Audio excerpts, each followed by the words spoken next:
I spent 7.5 years singing and dancing every Saturday night at 6:30 for an audience of about 4 or 5 million. So that was 7.5 years of my life. I left just before I turned 16 and then proceeded and continued with my education.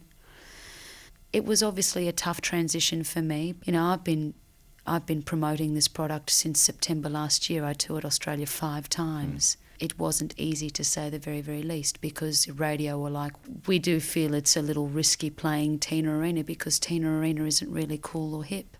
At the time I was like, well, it's a little disheartening, but perseverance is the key, which is exactly what I did. I just persevered, and only time can tell in situations like that.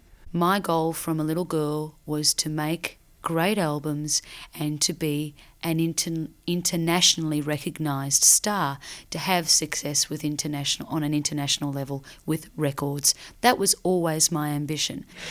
My mother and father, I think, were very passionate about music. They loved their music from when they were children. You know, Mum would go to the theatre or the opera and she always loved it. They were very protective of me and they sheltered me from a lot of the negativity in the business and kept me extremely humble, to say the very least. People have asked me whether I'm tired of singing Chains live because it's a real policy of mine that each performance I do is live. You know, I don't mime. I'm not into that whole philosophy. It's just I'm a little bit old school when it comes to stuff like that. But I'm not tired of it yet. You know, each time I sing it, it sort of shines a new light on it.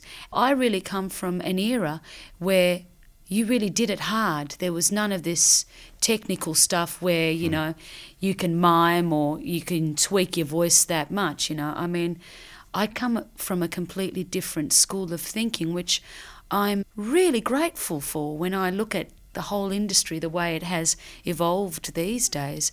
It's a little bit frightening that you can basically pluck anyone off the street and say, look, come in, you look gorgeous, we'll put these clothes on you, we'll make you up, you look cute, lovely, you're 14, sing this, da-da-da, and they're a star overnight.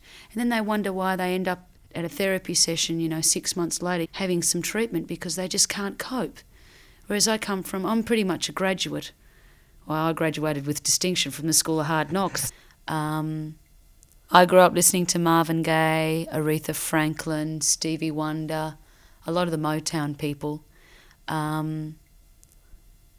Barry White. More recently, I'm a big Linda Ronstadt fan. I love James Taylor, Bonnie Raitt, I'm a huge fan of, K.D. Lang, Bono, you know, Sinatra, Tony Bennett, Streisand I've idolised for many years. I think she's an extraordinary woman.